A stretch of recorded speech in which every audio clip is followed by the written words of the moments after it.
folks, it's Dan here from BeGameCharacter.com, where we turn games into gains, and today we are going to talk about handstands. Now, I already did a handstand push-up regression video a couple weeks ago that a lot of people really seem to enjoy, which is how to work up from not being able to do a handstand push-up to be able to do a full handstand push-up, but against a wall.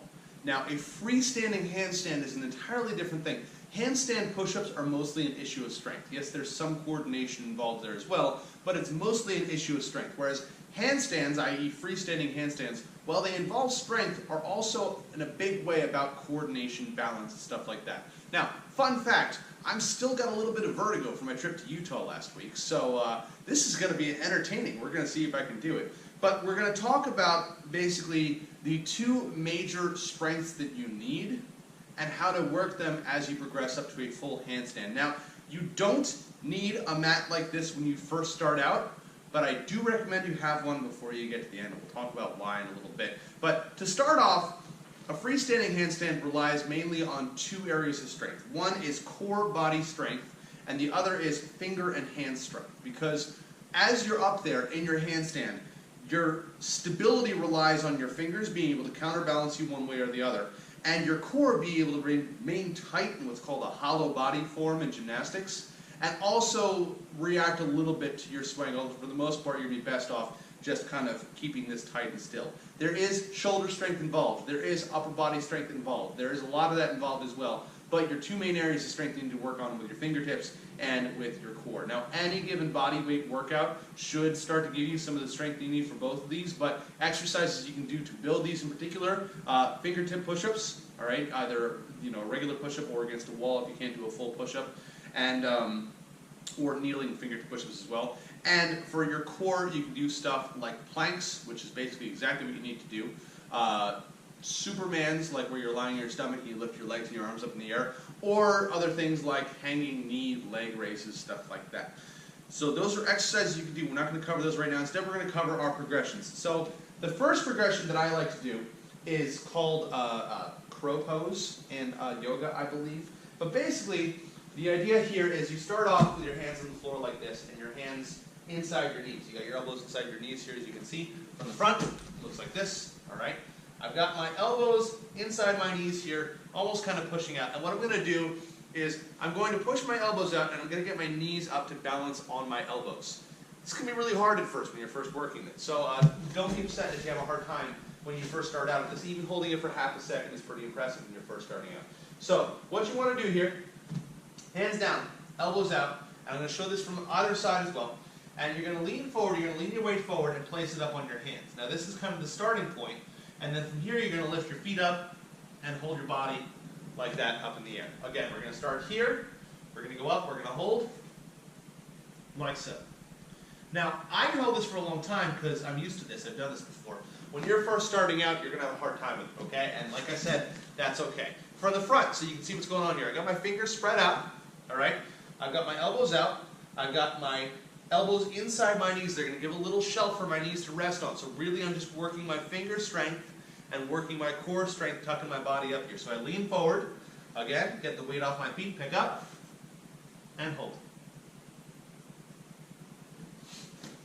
So that right there is primarily going to build your finger and forearm strength for balancing yourself later on.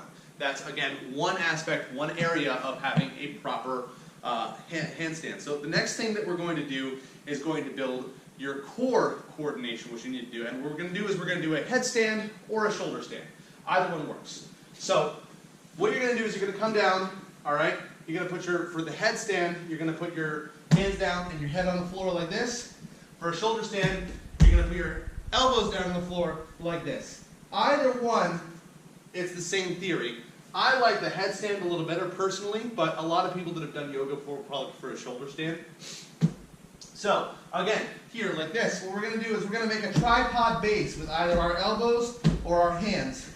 And we want to pick our feet up, and first we're going to start with a tuck, like this. You're just going to try and hold a tuck, okay? Either with your hands down like that, or, see, I can't even do the stupid shoulder stand thing. Again, here, up.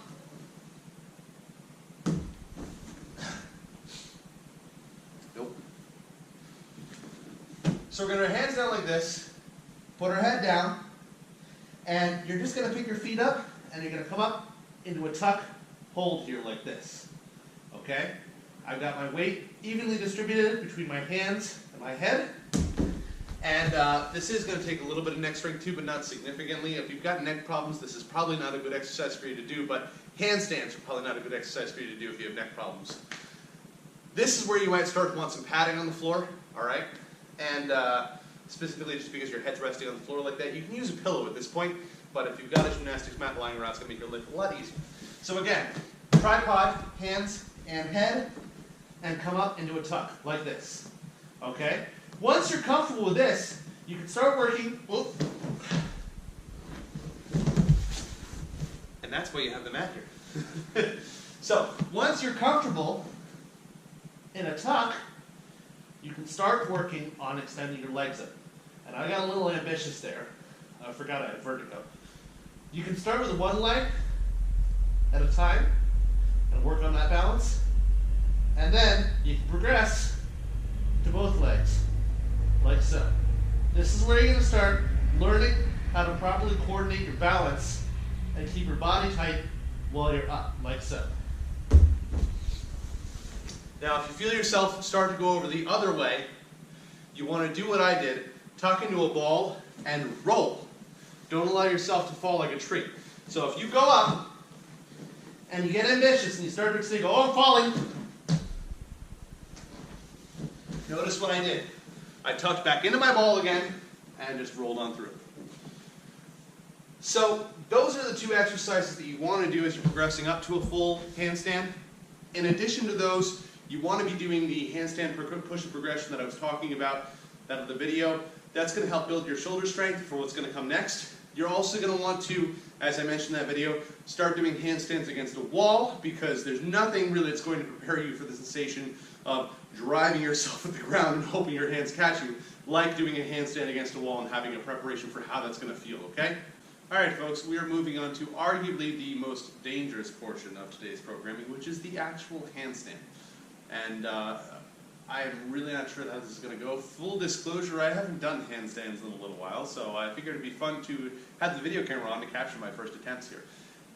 Couple of disclaimers to start off. First off, doing a handstand is very hard when you're first starting out, okay? You're going to fall a lot. You need to be prepared for that. And because of that, we're going to talk about how to fall properly before we go on to how to do the handstand, okay? And we're also going to talk about entering into the handstand and how to do it properly. So first off, if you're doing a handstand, you really need to commit if you're looking to do a freestanding handstand. Trying to do it in slow motion, really, really hard, not exactly a pleasant experience, not really possible for a beginner, and also easier to injure yourself, believe it or not, than just committing and going for it. If you mess up on your handstand, you want to bail the same way you saw me bail with a headstand attempt, i.e. tuck and roll, because 9 times out of 10, when you got to bail, you're going to bail that way. Because of that, when I first start working my handstands, I'm going to start on this end of the mat here. So if I have to fall, I fall this way, and I tuck and roll, I don't fall like a tree. If you start to go down the other way, like towards your own feet, that's fine. Just stick your foot out and catch yourself, all right? You're going to probably see me when I first start out do a couple of false attempts, kick-ups, before I actually get up there, because I don't want to over-commit and go flying end over end. If you find yourself going sideways one way or the other, very uncommon, but once in a while, if you have one arm that gives out or another arm that gives out, it does happen. Basically, you just kind of got to turn your body and put your foot down like you do that way. But the main danger is falling this way, i.e. I do my handstand up, this is my back right here, falling this way. Falling like a tree like that, it's a great way to hurt yourself in a number of ways, injuring your back, injuring your head, whatever. So if you're going to bail, and you're bailing this way, tuck and roll, and I will show that. Other thing is you want to make sure that your arms stay locked. What you're going to do, and I'm going to talk about the whole process in a second, but your arms not locking is going to be the most dangerous thing for you when you're first starting out. If you start with your arms bent like this, all right, you will not be strong enough to catch yourself. Period. You may feel like you have more control that way, but you don't. You need your arms locked and strong with tense shoulders and a tight scapula. You want to draw everything in and make sure it's nice and strong, and you want to keep those arms locked. Now, let's talk about how to get into a handstand. You want to start, let me see if I can even be on camera here. Let me see. Am I on camera for this? Yeah, we're going to kick this way just a little bit so we can see a little better. So you're going to start typically with your dominant foot forward in a lunge, a forward lunge, with your hands locked up above your head like this, okay? And when you're first starting out, to get the feel of this, you're going to put your hands down like this on the floor, okay? And you're just going to kick up like that. And feel how that feels. And that is how you bail if you're going to go over. Remember I said I was going to show that first. So you're going to kick up like this, and I recommend that you kick into a roll. So you know how that feels when you're first starting out, because that's how you're going to save yourself if you start to fall while you're doing your handstand. If you've been doing your handstands against the wall, you've probably already tried to kick up. In fact, I would recommend you get comfortable doing kick-ups onto a wall before you try doing freestanding kick-up. If you're working with a gymnastics instructor, they'll be sitting here holding their hand out, so when you kick up into their hands, and they hold you in place like that. This is all free practice modes. We're talking about how to accommodate this without having an instructor with us. So again, we have our hands here, down like this, and we're just going to practice our kicks, up and down, like so. Now notice, I'm leaving my other foot behind. That's on purpose. Right now I'm getting a feel for the kick-ups, and I leave that foot down there, it's easier to catch myself. This is where the commitment thing comes in. You need to commit to the motion when you go for the full handstand. Because going from here and trying to kick up into a handstand is harder than going from here and kicking up into a handstand because you have more momentum, all right? So, with all of that said, you're going to start up high, okay? You're going to come down with your arms straight, and you're going to come down with your head straight, and as you come down, you're going to kick up with both legs. I'm saying this ahead of time because I'm not going to be able to do it in slow motion for you. So, here, down, kick up, like so. Now, notice I didn't hold it for that long, but I got both feet up there. That's the biggest priority. If you go down and you try and keep just one foot up, you're never going to balance properly. You need to kick both feet up and point your toes up to the sky, okay? So again, we're here, we kick up, like so. Actually wasn't bad for the first time in months. When you're up there, once you get up, your hands, remember our crow pose from before? That's what's going to balance you. Your fingers are going to push to drive you back this way if you start to fall that way, okay? I mean, rather, if you start to fall this way. So, if you start to go that way, your fingers flexing against the ground is going to push you back that way, okay? If you start to fall this way, you want to flex your back a little bit, arch your back, and that was where we did our, tripod or our shoulder stand. You want to flex your back to bring your feet back the other way. That's going to control your momentum. If you start to go one side or the other, you're going to flex one hand or the other, or use your obliques to try and bring yourself in, but usually that's not that much of an issue. So, again, one more time, we're here, we come back, we kick up, and if you start to go like that, tuck and roll, all right? Again, I recommend practicing the kick-ups from a stationary position and the tuck and roll from a kick-up before you start really attempting the handstands, because it's just, the safe idea. I really, really, really, really, really must, again, insist that you get a soft surface to practice on while you're doing this. Didn't kick hard enough on that one. Hey, that wasn't too bad. Let's try again. These are fun. Felt myself starting to go over, and you can see how often you're going to be bailing when you're first starting out. And again, I'm not a beginner at this. I haven't done them in a while, but I did gymnastics for 4 years, all right? I haven't done handstands in like forever, but I did gymnastics for 4 years. I used to be able to walk on my hands across a room and back again, okay? So I'm not a beginner at this, and you see how much I'm falling. So prepare yourself to fall a lot. Realize it's not the end of the world and you're going to be okay as long as you have the right surface and you're able to roll out.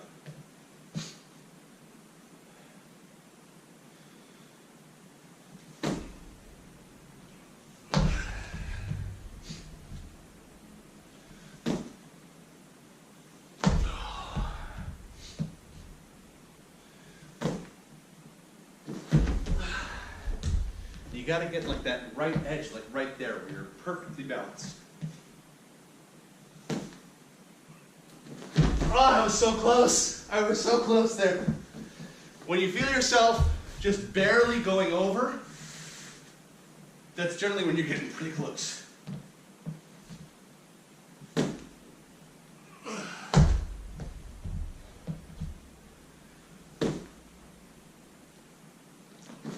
That was pretty good. Anyway, so that's handstands and handstand progressions. It's going to take you a little while to get out there, but they're so much fun. They really are. So again, going off the disclaimer at the beginning of the video, I don't recommend you try this at home. But if you do, make sure you've got proper equipment in place. Thank you for watching. As always, remember to live boldly, change the world, and continue to be awesome. Bye-bye. Listen.